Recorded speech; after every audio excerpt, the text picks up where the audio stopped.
Fala pessoal, sejam todos muito bem-vindos a mais uma videoaula do nosso canal, né? Mais um vídeo. Hoje nós vamos falar sobre a prova do Saneago, vamos fazer revisão, vamos resolver as últimas provas, vamos dar uma...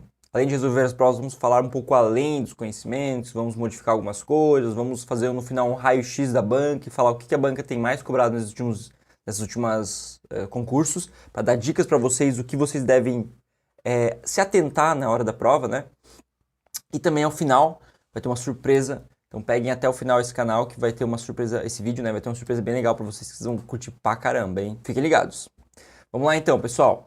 Aqui na tela comigo, eu sou André Zanella, engenheiro químico de segurança do trabalho, especialista em engenharia ocupacional, faço meu mestrado em ergonomia atualmente e aprovado em diversos concursos na área aí. Vamos lá, vou ajudar vocês no que eu puder, no que eu passei e no que eu posso contribuir para que vocês também consigam esse cargo, um cargo legal aí para a vida de vocês, beleza? Então, bora lá, vamos começar aqui. Hoje nós vamos resolver a prova de 2015 da UFG, que é a banca da Saneago, tá? De técnico de segurança do trabalho. Também vamos resolver a prova de 2017 para técnico de segurança do trabalho. E vamos resolver a prova de 2019 de técnico de segurança do trabalho. Então, as últimas provas aí dessa banca, tá? E no final, uma dica aí, surpresa. Por que eu estou resolvendo provas da UFG? Não sei se vocês são familiarizados com banca, assim, tipo, o que é banca? Por que você não resolve da Saneago e tal, né? É que assim, ó, pessoal, para quem já está no meio dos concursos aí já sabe isso, mas quem está iniciando, então é o seguinte, você tem que resolver provas da banca, porque quem faz o concurso é a banca, tá? Então não adianta resolver prova da Saneago, tem que resolver prova da banca. Então não adianta vocês pegarem provas da Saneago do último concurso se for outra banca, não vai adiantar nada. Quem elabora, quem vai seguir a tendência e tal, é a banca, então você tem que buscar sempre pela banca, né? Vejam o órgão, vejam qual banca vai fazer e busquem as bancas, tá bom? Vamos lá então, e por que só para técnico de segurança do trabalho? Porque não vai fazer para engenheiro, para enfermeiro e tal? Porque nesse concurso só tem técnico, pessoal, mas se não, faria para engenheiro. Vamos lá, e para outros. Então, começando aqui, resolução da prova 2015, técnico de segurança do trabalho. Então vamos lá, pessoal, primeira questão aí, questão 21, tá? Ela tá na 21 porque começa os conhecimentos específicos, né? Tem antes português, matemática, informática, enfim. Vamos lá.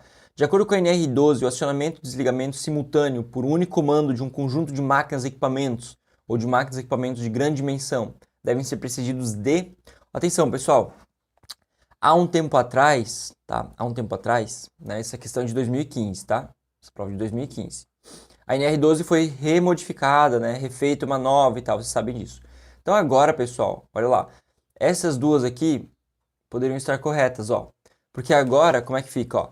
O acionamento e o desligamento simultâneo por único comando de um conjunto de máquinas e equipamentos ou de máquinas e equipamentos de grande dimensão devem ser precedidos da emissão de sinal sonoro ou visual, tá? Atenção a esse detalhe. Então, hoje em dia, essas duas estariam corretas, né? Sinal sonoro ou sinal visual, tá? Mas a banca considerou a B porque na época era só sinal sonoro. Mas por isso que é importante resolver e eu dando dicas para vocês aqui, ó, porque eu vou mostrar para vocês as atualizações, tá? Então, acionamento e desligamento simultâneo de máquinas de grande porte, sinal sonoro ou visual. Beleza? Próximo então, pessoal, que vai ser rapidinho, hein? Ó, questão 22. Conforme estabelece a norma, né, NR12, as passarelas, plataformas e rampas devem possuir uma largura útil mínima de 0,6 metros, né, ou 60 centímetros, tá?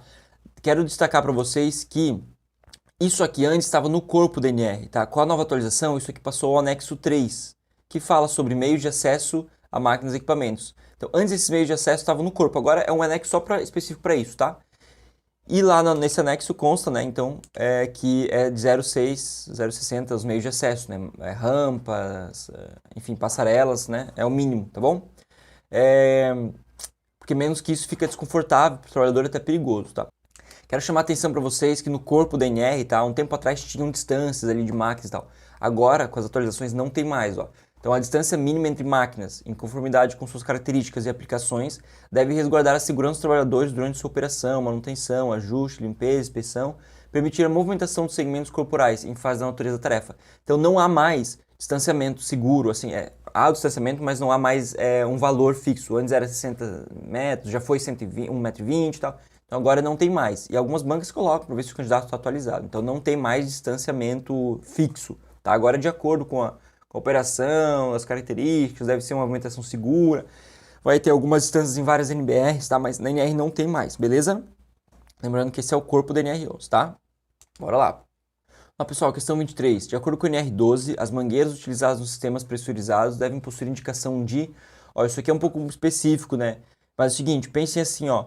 Também na NR13 tem bastante sobre isso, né? Falava em pressão máxima, PMTA, né? Pressão máxima de trabalho admissível, né? PMTA, essa sigla é bem utilizada, né? Por quê, pessoal? Porque os instrumentos pressurizados, eles devem ter uma indicação de pressão máxima, porque é por segurança, né? Essa pressão máxima, se extrapolada, de repente, dependendo até das características do instrumento, do equipamento ali, pode dar uma explosão e pode ser uma catástrofe, né?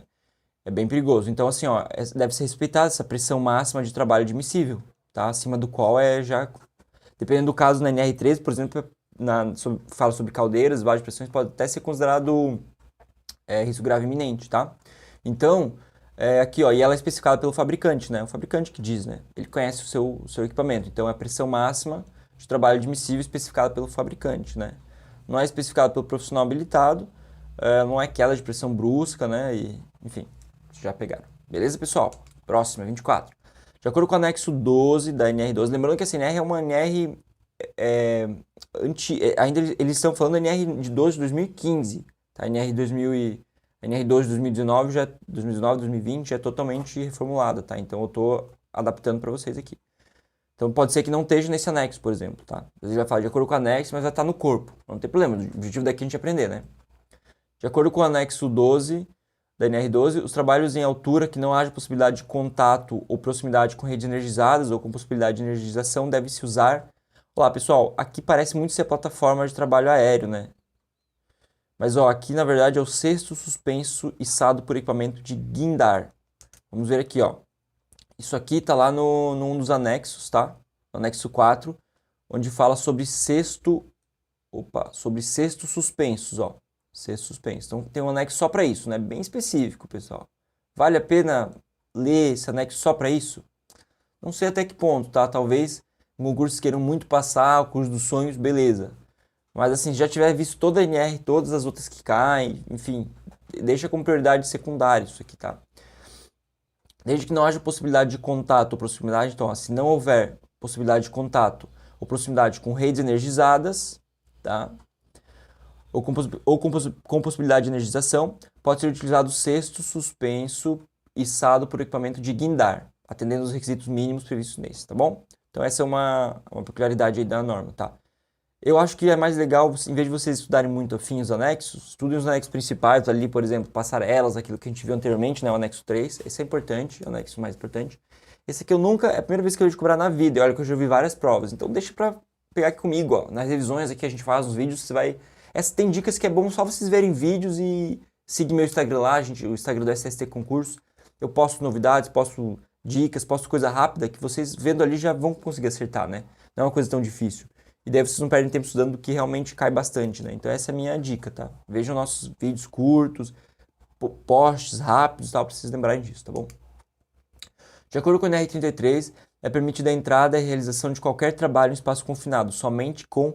Essa aqui é básica da NR33, tá? Só pode se entrar num espaço confinado com a permissão da entrada de trabalho, só, né? A famosa PET. Só, pessoal, não tem exceção. E muitas bancas colocam assim, salvo se for urgência, salvo se for uma atividade para reparar um risco grave iminente, salvo se... Não, pessoal, não, é só com a PET, tá? Só com a PET, não caiam na pegadinha. Se liga leitão que são pega ratão, tá? Questão 26. Conforme estabelece a NR23, as empresas devem adotar medidas de prevenção de incêndios em conformidade com a legislação estadual e as normas aplicáveis. O que se refere a saídas de emergência, olha lá.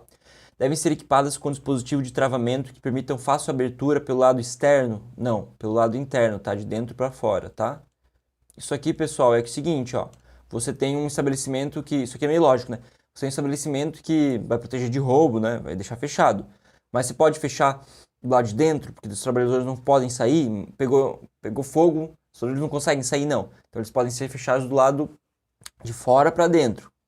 Mas de dentro para fora, não. Então, fácil abertura do lado interno, né? Fácil abertura do lado interno, tá bom? Podem ser fechadas a chave? Jamais fechadas a chave. Jamais fechadas a chave, tá? Devem ser assinaladas as aberturas, saídas e vias de passagem por meio de placas e sinais luminosos, exatamente, né? Placas de saída de emergência e tal, né? Podem ser equipadas com dispositivos de combate a fogo de classe A e C nos estabelecimentos de médio porte. Pessoal, olha só, isso aqui é interessante, ó. A NR, tá? A NR23, ela não fala sobre classes A, B e C por enquanto, né? Ela deixa para as normas estaduais. Então é lá nos corpos de bombeiro, lá nas, tipo, tem estado que é normas técnicas, né? No meu estado aqui, Santa Catarina, é instruções normativas das INs, tá?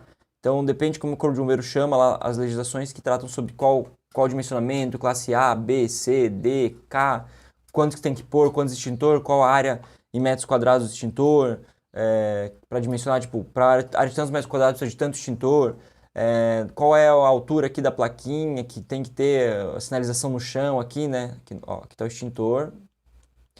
Qual o extintor, né? Qual a área aqui sinalizada, qual a cor, qual a placa aqui em cima escrito extintor. Enfim, todas essas coisas mais específicas, mais técnicas, está lá na legislação estadual ou na NBR sobre extintor de incêndio, sobre inspeção, tá? Mas a NR23 ela é bem curta, ela não vai especificar muito sobre as classes, qual é o tipo que tem que ter, tá bom? Beleza?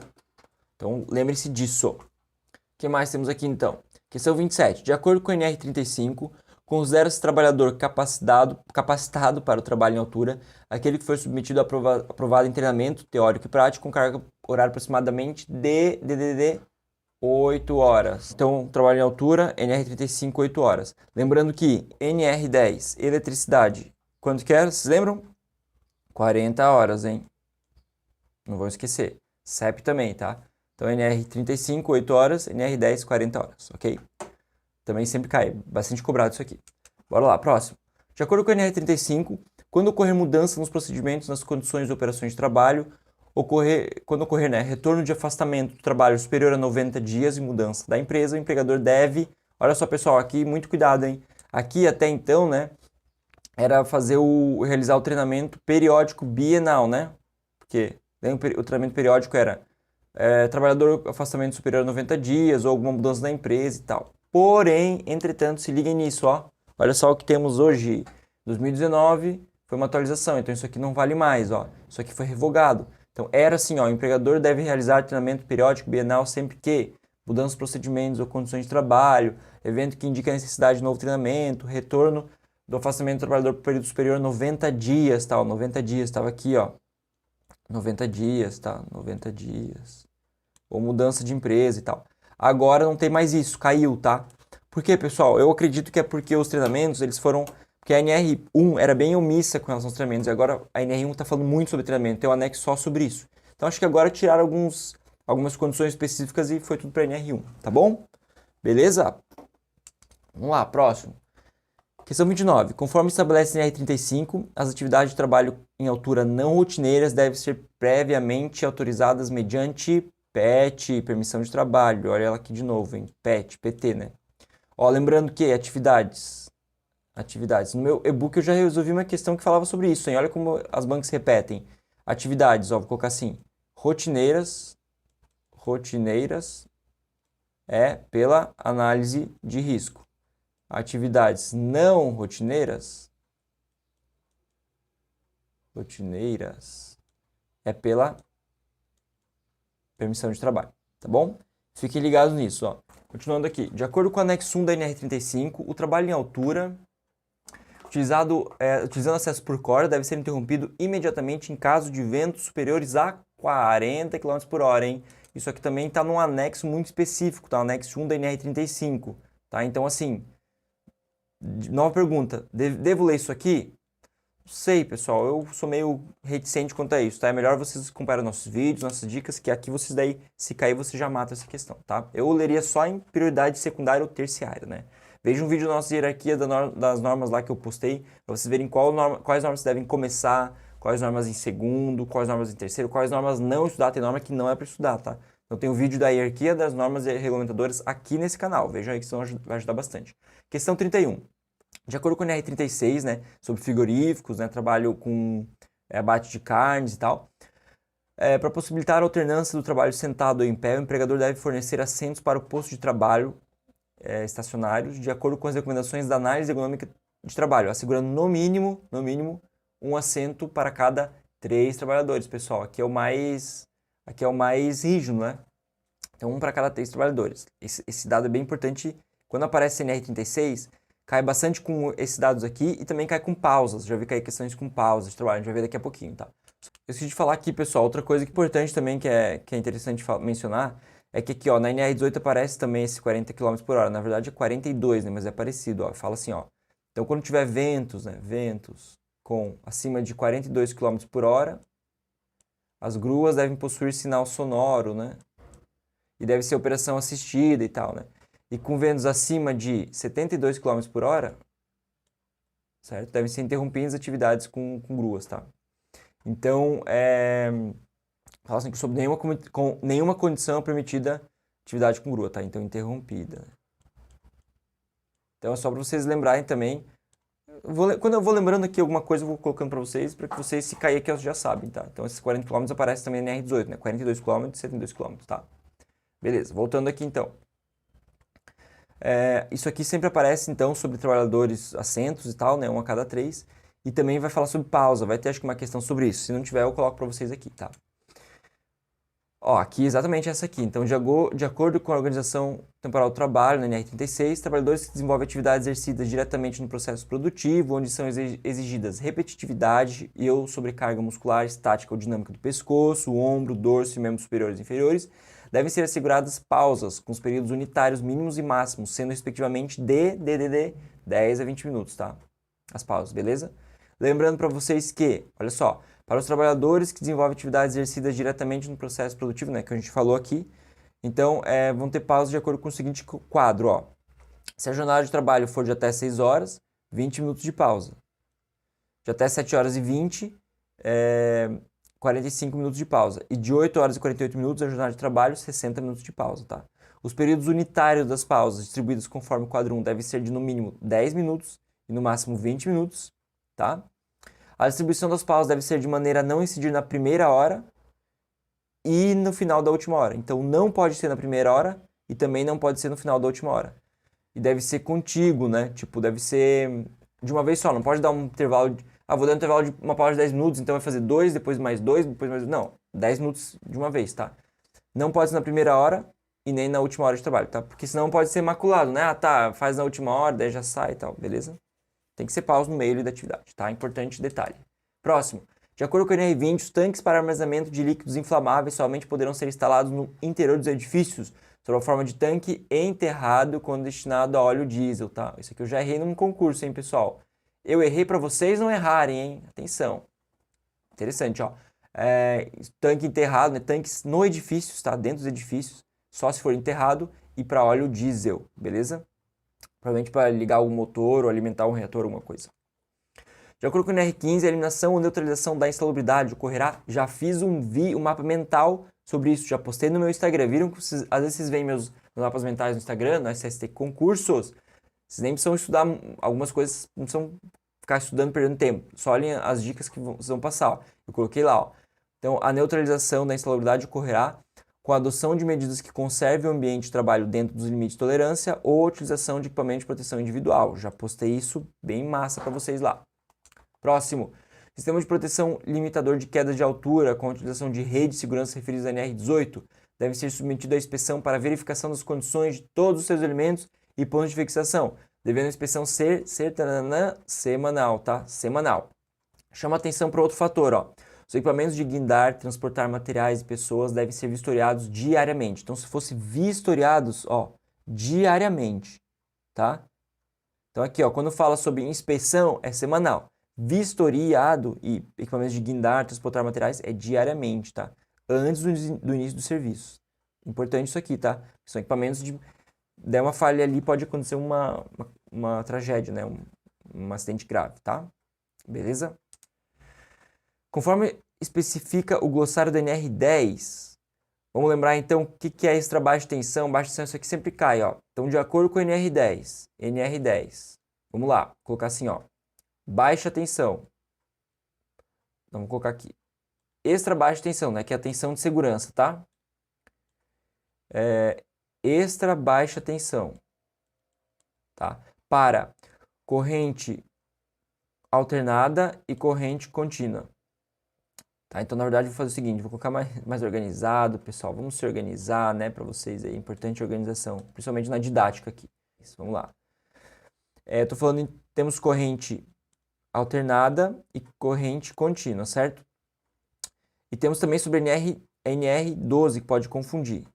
Então, vamos fazer bem didático aqui para vocês, ó, para ficar bem caprichado, para vocês aprenderem e não esquecerem, ó. Então, vamos lá. Na NR10, a extra baixa tensão, vou colocar aqui em cima, ó, extra baixa tensão, que é a tensão de segurança, aquela que pode trabalhar sem problemas, tá? Então, olha só, extra baixa tensão, na NR10 vai até corrente alternada 50 volts e corrente contínua 120 volts, beleza? Essa é a extra baixa tensão. Na NR12, pessoal, é metade disso. Na NR12, a corrente alternada, a extra baixa tensão, vai ser 25 volts e a corrente contínua vai ser 60 volts, tá? Beleza? Não confunde, ó, essa não é metade dessa, não. Essas são metade dessas, tá? Beleza. E para baixa tensão, vou colocar aqui, ó, baixa tensão.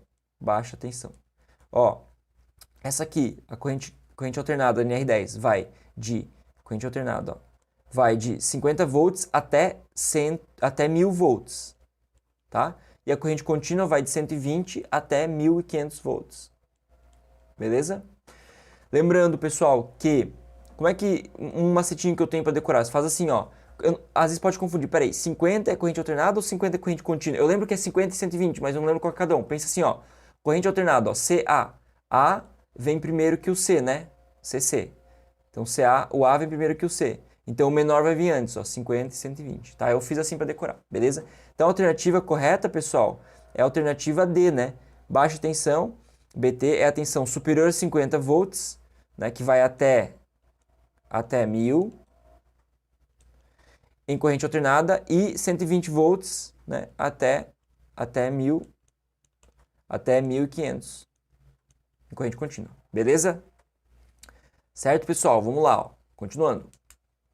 Conforme estabelece a NR16, são consideradas atividades e operações perigosas, aquelas que relacionam vamos lembrar, ó, aqui tem a definição lá da NR, mas aqui ele só perguntou os anexos, tá? Porque a definição era lá, explosivos ou reações químicas, reações catalíticas que têm ações externas de abalo sísmico, energia, enfim, né? Tem aquela definição clássica da NR16, olhem lá. Mas aqui ele está perguntando os anexos mesmo, ó. Então vamos lembrar. Vamos pegar aqui a B, ó. Combustíveis, energia elétrica, radiações não ionizantes? Não, isso aqui é insalubridade, né? Então radiações ionizantes não. Hidrocarbonetos? Não, né? É anexo 11, 12, 13 provavelmente, que é anexo com agentes químicos pela inspeção lá, né? Então beleza. Esse aqui da radiação não ionizante, anexo, só um pouquinho, eu acho que é o... Ó, 1 é ruídos contínuos, 2 é ruídos de impacto, 3 é calor, 4 revogados, 5 radiações ionizantes, 6 é hiperbáricas, deve ser anexo 7 isso aqui, tá? Beleza, vamos lá, próximo. Fogos de artifício, radiação ultravioleta, não, radiação ultravioleta também é radiação não ionizante, tá? É mesmo aqui em cima. Derivados de halogenados, não, compostos químicos, tá? Hidrocarbonetos também não. Energia elétrica, combustíveis, radiações infravermelhas, aqui também, ó. Também não, radiações infravermelhas é não ionizante, tá? Raspagem, reparação de tanques de armazenamento de gasolina contendo chumbo, tetraetilo, ó, isso aqui também é compostos químicos, anexo 3 da NR de insalubridade, tá? NR15. Então, realmente é esse aqui, ó. Explosivos, que é o anexo 1, inflamáveis, anexo 2 da NR16, né? Exposição a roubos, também o anexo. Segurança patrimonial, radiações ionizantes, tem o anexo asterisco, né? Anexo asterisco. E energia elétrica, é esse aqui mesmo, tá bom? São todos os anexos ali, os 5 anexos mais o asterisco ali da NR16, beleza? Ele quis trocar e confundir insalubridade com periculosidade para vocês. Mas aqui não, aqui a gente não vai deixar isso acontecer. Próximo. Então, questão 38, ó. De acordo com o NR31, o empregador rural deve manter em funcionamento a CIPAT-TR por estabelecimento com o número de empregados igual ou superior a. E aí, pessoal, qual é essa aqui, hein? CIPAT, Comissão Interna de Prevenções de Acidentes de Trabalho Rural, né? CIPAT Rural. Então, olha só, pessoal, trouxe aqui para vocês, ó, o quadro, ó. A CIPAT-TR, né, será composta por representantes indicados pelo empregador e representantes eleitos pelos empregados. Normal, né? De forma paritária, como a gente já sabe. De acordo com a seguinte proporção mínima, ó. Então, eles dão uma CIPA específica aqui, né? Teve uma aula aqui no nosso curso, a gente está fazendo nosso curso modular de saúde e segurança do trabalho para vocês, tá? E ela... num desses cursos, uma das aulas é sobre NR5, e daí eu vou falar um pouquinho sobre as várias CIPATs existentes, tá? As especificidades de cada CIPA. Então se liguem nisso, tá? Aqui nós temos a do trabalho rural. Então no curso vai ter tudo. O curso modular que a gente está preparando para vocês vai ter tudo. Não percam, tá? Em breve lançaremos esse curso aí. Então olha só, nós temos aqui, ó, de 20 a 35, né? O mínimo então é 20 membros, né? Acho que é isso que ele perguntou, ó. Empregador rural deve manter em funcionamento a CIPAT por estabelecimento com número de empregados igual ou superior a 20, né? É 20, ó. Então a partir de 20, tá aqui, ó. Ele tem que manter a CIPAT rural, tá bom? A partir de 20 empregados. Então, vocês não precisavam decorar o quadro, dimensionar tudo, mas só perceber que o número mínimo, né? Decorar o número mínimo. Beleza? E aqui talvez decore esse começo aqui, que é 1, né? Bora lá. Questão número 39. De acordo com o NR11, nos locais fechados ou pouco ventilados, a emissão de gases tóxicos por máquinas transportadoras para evitar concentrações no ambiente de trabalho acima dos limites permissíveis deverá ser, ó, analisada não parece muito ser, né? Monitorada, talvez, neutralizada, né? Mas aqui é controlada mesmo, tá? Não sei como... Eu lembrei dessa palavra aqui, né? A gente tem que lembrar os detalhes e tal, mas é controlada mesmo, tá? É monitorada, às vezes... E aí, essa aqui, e aí? Aqui, ó, primeiro, analisada não parece ser, né? Porque analisada, vou analisar aí. Monitorada, tô monitorando, mas se estiver acima dos limites, tô monitorando. Então, para mim, faz mais sentido neutralizada e controlada. Eu lembrava dessa NR aqui que era controlada, tá? Então, às vezes a gente tem que pegar os detalhes mesmo, né? Que ver as palavras que estão sendo utilizadas, né? Chama atenção vocês aqui, ó, que então os locais fechados ou pouco ventilados, tá?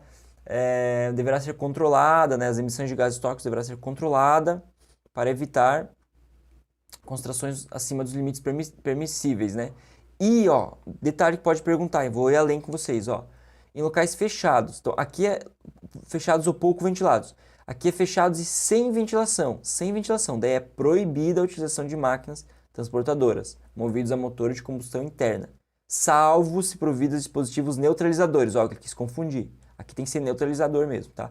Então, eu já fiz um concurso, inclusive eu já errei, eu trago para vocês aqui meus erros, né? Que eu acerto ninguém não importa, tem que trazer os erros que eu já errei, porque podem ser que vocês errem. Porque eu estudava bastante e errava coisinha assim, que é detalhe, então vou trazer para vocês. Eles já trocaram, eles falaram assim, ó, nos locais fechados ou pouco ventilados é proibida a utilização. Não, não é, tá? Parece que deveria ser, né? Deveria ser, assim, a rigor, né? Uma margem de segurança maior deveria ser proibido, mas não é. Então, cuidado com esses detalhes, tá? Locais fechados ou poucos ventilados, pode ser feito, né? Emissão de gases, mas deve ser controlados. E locais fechados e sem ventilação é proibida, salvo se providos de neutralizadores. Aí sim, tá? Fechou. De acordo com o R3, interdição implica... Interdição, pessoal, o que é interdição? Interdição. Paralisação de setor, né? Equipamentos, canteiro de obra, frente de trabalho, nananã, né? Setor da empresa ali, estabelecimento inteiro, enfim. E embargo, obra, né? Eu fiz assim, ó, uma setinha que eu lancei até no nosso... Tem um vídeo sobre isso, embargobra. E tem um mapa mental também, embargobra. Paralisação da obra, total ou parcial, não importa, tá? Então, vamos lá, interdição, ó, vamos ver aqui, obra não, né? Obra não é. Então, ó, toda condição, situação de trabalho que possa causar acidente ou doença, não é toda condição, né? É a paralisação em função da condição, mas não é a condição, né? Então, a paralisação total ou parcial do estabelecimento, setor de serviço, máquinas, equipamentos, é isso aqui, né? Beleza? E vai haver paralisação, interdição ou embargo, quando? Sempre que constatado risco grave e iminente. Então não é qualquer risco, tá? Grave e iminente. Eminente ou iminente? Grave e iminente. Iminente, né? Que está prestes a acontecer, né? Lembrando que agora a nova NR3, tá? A nova NR3, ela foi modificada, né? Não vai mudar. Quando constatar risco grave e iminente, cabe interdição e embargo. Só que, lembrando que não exclui a multa que está sujeita, né? Então, infrações mais leves é por multa, por termos de ajuste de conduta, enfim. Mas acordos, enfim, às vezes alguns auditores dão prazos, tem também os termos feitos com o Ministério do Trabalho, Ministério Público do Trabalho, né? Enfim. Não vou entrar nesse mérito agora, que nem é muito minha especialidade, mas lembrando que quando houver risco grave e iminente, é interdição, embargo, ainda podendo ser feita a multa, tá? Não excluindo a multa, beleza? Agora o risco grave iminente é feito com umas tabelas lá da NR3, tá? Então vai colocar a probabilidade, vai colocar a consequência, vai casar ali, vai ver, vai ter uma série de riscos, daí é definido como risco grave iminente ali, tá? Então ele é uma metodologia mais rigorosa para os auditores, né? Tira um pouco o caráter subjetivo, né? Que antes o auditor ia lá e tal, beleza, não que, com base no que eles, toda a competência deles, enfim, são ótimos profissionais, né? Mas é um pouco mais subjetivo, agora fica um pouco mais técnico, né? Uma metodologia mais técnica. E dá para você, precisa de mais argumentação, né? Agora você pode explicar mais com argumentos técnicos por que isso cabe, isso grave iminente, tá? Lembrando que eu ia falar uma coisa importante, pera lá. E o que é risco grave iminente, né? Toda condição, tá? Pode cair numa pegadinha de NR, ó. Uma pegadinha boa, uma pergunta boa da NR3. Toda condição, situação ou condição de trabalho que pode ocasionar acidente grave ou fatal, né? Então, toda condição capaz de ocasionar um acidente grave ou fatal é um risco grave iminente, beleza? Tá lá na NR3, definição tá lá, dê uma olhada. Próxima. De acordo com a Lei 8.213, a Lei da Previdência Social, tá? Aqui é a lei que fala, por exemplo, sobre o que é acidente de trabalho, artigo lá 19, 20, 21, o que equipara ou não equipara, né? E aqui fala, ó, equipara-se a acidente de trabalho. Doença inerente a grupo etário? Não. Doença inerente a grupo etário não equipara. Esses artigos aqui devem ser o 20 ou 21, tá? Deve estar entre os artigos 19, 20 ou 21, né? Aqui vai falar acidente de trabalho, aquele sofrido serviço da empresa, tal, que perda das capacidades laborativas de trabalho, temporário, permanente, tal, aquela coisa lá, tá? Aí alguns desses falam assim, ó, equipara esse acidente de trabalho ou não equipara esse acidente de trabalho, então tomem cuidado. Lembrem que eu postei no meu Instagram algumas postagens incorretas, tá? Um blog lá que colocou que não equipara acidente de trabalho e colocou, tipo... Aliás, ele colocou assim, ó, equipara acidente de trabalho, doença inerente a grupo etário. Quem foi por aquele blog errou essa questão. Então, cuidado com os materiais que vocês vão estudar, tá? Venha no nosso curso modular, aí vai ter uma aula no primeiro módulo, vai ter uma aula só sobre previdência social e tudo que você precisa fazer sobre a parte previdenciária que cai. Então, atenção nesse curso que a gente vai lançar aí. Então, olha só, prestação espontânea de qualquer serviço. Olha que bizarro, equipara acidente de trabalho a prestação espontânea? Não, né, pessoal? Não é a prestação que equipara. Prestar serviço é lá prestar serviço. É o acidente em função da prestação, tá? Doença degenerativa? Não, tá? Viagem a serviços da empresa, desde que em meio locomoção utilizado seja veículo da empresa? Também não, ó. Viagem a serviços da empresa, ok. Mas pode ser em qualquer meio, Não precisa ser só da empresa. Pode ser o seu carro próprio, tá em função da empresa, tá viajando. Então essa aqui não tem resposta, tá? A banca deu a B como resposta. Mas não é, pessoal, não é. A gente discorda veementemente. Por quê? Porque como eu falei, a prestação de serviço não é equiparar acidente de trabalho, senão eu vou prestar um serviço e equiparar o acidente. Não, né? Tanto é que tá aqui, ó, equipara-se também acidente de trabalho. O acidente sofrido devido na prestação espontânea de qualquer serviço. Mas não é a prestação, né? Então, cabe anulação ali, tá bom?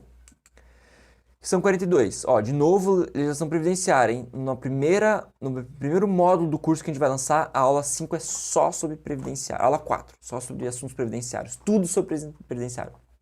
Inclusive vai ter esses o que é esses auxílios, de quanto que cai, ó. Vejam que cai, né? Então, o valor mensal, né, do benefício ali, né, da aposentadoria por invalidez é igual ao salário de contribuição. Tá lá, tá bom?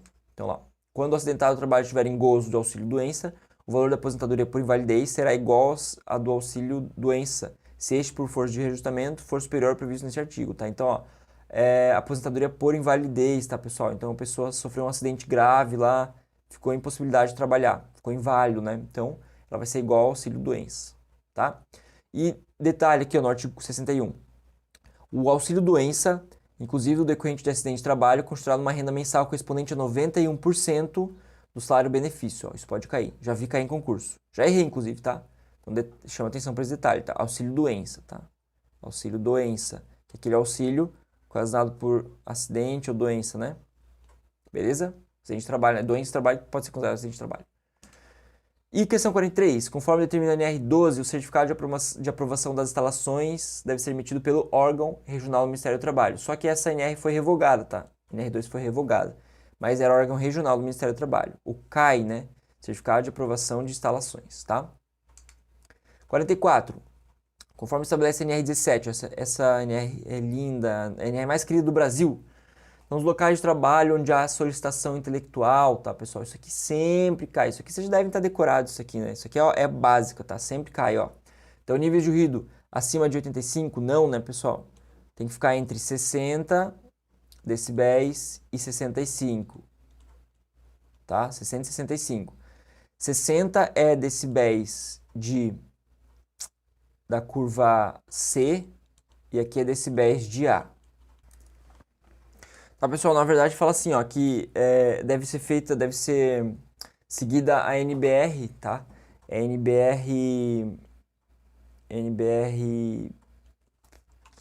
10152, deixa eu lembrar aqui, deixa eu consultar aqui meu material, 10152, isso, 10152, isso aí mesmo, 10152, tá? Depois eu vou falar pra vocês como que eu fiz pra decorar esse NBR aqui, eu imaginei um fone de ouvido aqui, é bem interessante, tá? Mas enfim, ó, quando não, então é para seguir a NBR 10152. Aí fala assim, quando não for possível verificar os limites aqui, quando não for bem definido e tal, aí segue assim, ó, 60 decibéis para curva C, né? E 65 decibéis para curva A, decibéis já. Como que eu fiz para decorar esses dois, tá? Tipo, eu decorei que é 165, né? Porque tem a ver com conforto, né? Tem que ser abaixo de 85, né? 85 é os limites lá da NR15, né? Penso assim, ó, porque pessoal, é muito fácil vocês decorarem dois e trocar na prova. Igual eu falei ali no anterior, qual que eu falei ali no anterior também, dois valores que a gente decorou, né? Da NR10 ali, né? Se é 60 ou 120, se é 50 ou 120, corrente contínua alternada, né? Então tem que pegar mecanismos, ó, para decorar. Eu penso assim, ó, ruído C aqui, né, decibéis da curva C e tal, é aquele ruído fast lá, é aquele ruído o ruído de impacto, é a curva do ruído de impacto, né?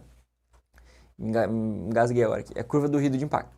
E o ruído de impacto pra mim é mais nocivo. Aquele negócio, pá, pá, chato assim, incomodando o ouvido, né? Aquelas marteladas, aquelas batidas assim. Eu acho bem, bem ruim. Então eu penso assim, ó, se é o pior, ele tem que ser menos, né? Então 60 tá pro pior, tá? O que é mais de boa, o contínuo, mais de boa, assim, é 65, então é o decibéis já. Pessoal, isso é subjetivo, né? Ah, pra mim pior é o ruído de contínuo e tal, mas pessoal, tentem achar meios ali que vocês pensem aqui pra nós que o impacto vai ser pior, então. Tentem decorar assim, que é o pá, pá, aquele negócio do teu ouvido ali martelando, tá? Martelando no seu ouvido, pensem que é o pior. Não pense na situação real, assim, pense num negócio que vocês vão decorar, tá? O índice de temperatura efetiva de 20 a 23, né? Que é 23, ó. 23 graus Celsius. Lembrando que temperatura efetiva não é IBUTG, hein? IBUTG, NR15, anexo 3, calor. Temperatura efetiva é o ábaco lá, né? Pega a velocidade do ar, pega a temperatura seca do úmido, faz o cruzamento lá, né? Vamos fazer uma aula sobre isso um dia. Umidade relativa do ar não inferior a 40%, isso aí, né? Tem que ser superior, né? Umidade, senão vai estar muito seco. E velocidade do ar não superior. Não superior. Não superior. Tá? Senão vai ficar voando tudo papel lá dentro, né? Daí não é confortável. Beleza? Prosseguindo. Nas atividades de processamento eletrônico de dados, conforme a NR17, o tempo efetivo de trabalho de entrada de dados é de 6 horas? Não, é de 5 horas. 5 horas. Cada movimento de pressão sobre o teclado é considerado toque real? Isso aí. O tempo de pausa deve ser de 15 minutos para cada 60 minutos? Não, pessoal, aqui ó, é 10 minutos para cada 50 atividades. O tempo efetivo de trabalho de entrada de dados pode exceder até 1 hora no limite máximo, desde que seja pausa. Não, de novo aqui, 50 minutos e 10 de pausa, tá? Isso aqui sempre cai. Lembrando que isso aqui, ó, esses critérios aqui, salvo C, acordo coletivo de trabalho ou convenção coletiva de trabalho. E ainda aqui nessa parte, nessa subseção vai falar assim que, no máximo aqui, ó, o número de cada movimento de pressão no teclado, né? No máximo 8.000 toques, né, por hora. Tá? 8.000 toques sobre o teclado por hora, sendo que cada movimento de pressão sobre o teclado é considerado um toque real, tá? Não esquece desse detalhe aqui, beleza? Lá, pessoal, de acordo com o anexo 1 da NR17, então 1, né, anexo 1 é checkout, né? Checkout. E o anexo 2, não esqueçam, né? Anexo 2 é teleatendimento de marketing lá, telemarketing, né? É bem legal aqui, cai algumas vezes sobre esse anexo, fala sobre as pausas do teleatendimento de marketing, tem umas coisas diferentes, umas nuances ali, os headsets, os negócios de higiene, gestão de água, quais as pausas, dias de trabalho na semana. É interessante, pode cair. Sugiro a leitura ali, né? Leitura rápida. As principais ali, né? Os principais dados ali. Então, ó, o posto de trabalho deve atender, não é 80%, tá? Ó, o posto de trabalho, então, deve atender 95% dos trabalhadores. 95% dos trabalhadores, tá? Utilizar apoio para os pés dependendo do tipo de cadeira? Não, não depende do tipo de cadeira. Todo mundo deve utilizar apoio para os pés, tá? Todo mundo, todo mundo, todo mundo. Ó, um detalhe diferente no corpo dessa NR, no corpo dela, fala que o apoio para os pés é só se a análise do trabalho, análise ergonômica do trabalho, né, a ET exigir. No anexo 1 fala que é para todo mundo, então cuidado com essa diferença. Disponibilizar sistema de comunicação com o pessoal de apoio e supervisão, isso aí, né? Se quer ir ao banheiro, precisa de alguma coisa, o cliente ali incomodando, tá? E assegurar a trajetória do movimento de flexão e torção. Não, né, pessoal? Não assegurar, né? Flexão e torção de tronco é horrível. Flexão, ó, aqui, ó, veja no vídeo aqui embaixo, ó. Flexão é eu me inclinar para frente, ó, tá? E torção é eu me virar. Então isso é horrível, tá? Fazendo aqui atuando aqui para vocês, tá? De acordo com a NR18, nas operações de soldagem, corte a quente para a proteção dos trabalhadores circunvizinhos, obriga-se a utilização de anteparo eficaz de proteção, tá? Aqui poderia ser, ó, mas aqui a adoção de medida contra o retrocesso das chamas fala com relação a... Então aqui, pessoal, aqui também está correto, hein? Essa alternativa D também estaria correta. Na verdade, fala assim, ó, adoção de medidas contra o retrocesso das chamas na saída do cilindro e chegada do maçarico. E chegada do maçarico. Mas eu não acho que é errada, né? Só tá incompleta ali, tipo... Na verdade, não tá nem incompleta, tá falando que na saída do cilindro, né? Não tá anulando. Eu não considero essa errada não, tá? Mas a banca considerou a letra A, tá? A utilização de anteparo eficaz para proteção, né? E lembrando, proteção dos trabalhadores circunvizinhos. O material utilizado deve ser do tipo incombustível, tá? Também aqui, de certa forma, ficou incompleto, mas não tá errado, tá? Então, assim, essa aqui, vacilar, beleza? 48. De acordo com o NR18, os patamares intermediários nas escadas provisórias de uso coletivo devem ter largura e comprimento, no mínimo.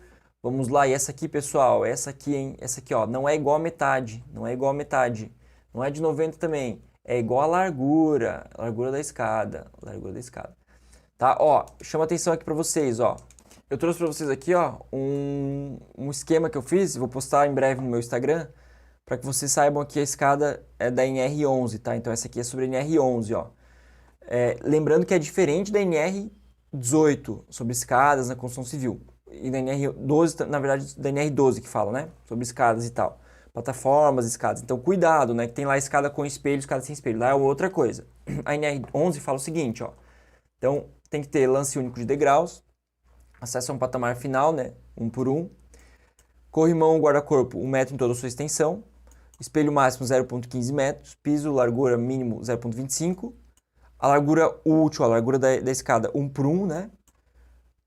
Aqui o patamar, ó, deve ter então a mesma largura da escada, tá? E a altura máxima é 2,25 metros. Então isso aqui, ó, deverá se reforçar lateral e verticalmente por meio de estrutura metálica ou de madeira, que assegura estabilidade. Esse aqui já caiu num concurso meu uma vez, tá? Essa escada geralmente, volta e meia cai essa escadinha aí, tá? Então fiz um macete para vocês, para ficar mais tranquilo de vocês, ficar mais visível e palpável para vocês decorarem, tá? Então aqui a resposta é, ó, C, tá bom? 49. Conforme estabelece a NR32, locais onde se utilizam e armazenam produtos químicos devem ser ventilados e sinalizados. E para os produtos incompatíveis devem ser previstas áreas de dimensionamento próprio. Isso aqui é meio óbvio, né? Tá? Aberto com prateleira, jamais, né? Tipo, estocagem com acesso restrito. Não, né? Áreas de armazenamento próprio. Os materiais não se misturarem. Porque tem materiais que se misturam e começam a liberar, aumentar a temperatura, liberar outros compostos, aumentar a pressão, enfim, pode causar um acidente lá. Pegar fogo, né? De acordo com o NR32, então, última questão. É obrigatório manter no local de trabalho e à disposição de inspeção de trabalho o plano de proteção radiológica, né? E deve fazer parte do PPRA, tá? Não é responsabilidade da CIPA, né? Acho que é algo muito técnico para a CIPA, né? É muito específico para os engenheiros, enfim, pessoas que têm conhecimento de radiologia e tal. Ser apresentado ao PCMSO da empresa? Olha, isso aqui seria interessante, né? Isso é interessante. Mas acho que não é uma obrigatoriedade. Ser elaborado pela Anvisa? Não, né? Anvisa não. Então é fazer parte do PPRA da empresa. VR local, tá? Chegamos então, pessoal, ao final do primeiro bloco. Essa foi a primeira prova. Tome uma água, descanse, espero que estejam gostando. Aí é uma coisa rápida, jogo rápido, né? Vamos voltar com a segunda prova, que é um pouco mais curtinha, e a terceira prova, que é bem longa e eu tenho certeza que vai ajudar vocês aí pra caramba, tá? Peço aí que curtam o vídeo, compartilhem aí com a gente, com a galera aí, quem possa ajudar, né? Se puder se inscrever nos nossos canais aí pra gente poder continuar fazendo esse trabalho, vai ajudar bastante a gente, né? Esse trabalho aí que tá gratuito pra ajudar vocês, tá? E curte aí só se curtir mesmo, e não é pra curtir, tem que merecer a vossa curtida aí, tá bom? Valeu, pessoal, voltamos daqui a pouquinho. Dê uma pausa aí.